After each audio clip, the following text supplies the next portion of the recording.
Assalamualaikum warahmatullahi wabarakatuh. Jumpa lagi dengan channel Hamdan YouTuber. Saya mengucapkan terima kasih pada pihak-pihak yang telah mendukung channel saya dengan cara subscribe, like, memberikan komentar, dan share video saya ke sosial media yang lainnya. Kali ini saya akan menjelaskan cara termudah untuk menghapus baris yang kosong.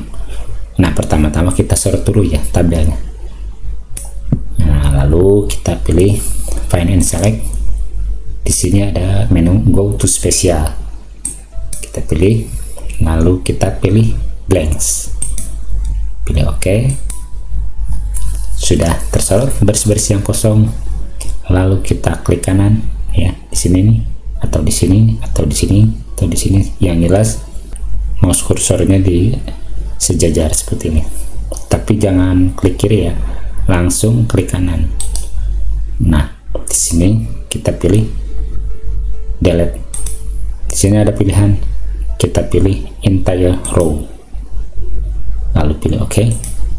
Nah, langsung terhapus.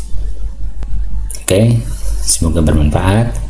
Jangan lupa berikan komentar, like video saya, dukung channel saya dengan cara subscribe, dan nyalakan loncengnya supaya teman-teman tidak ketinggalan video berikutnya. Billahi taufiq wal hidayah. Wassalamualaikum warahmatullahi wabarakatuh.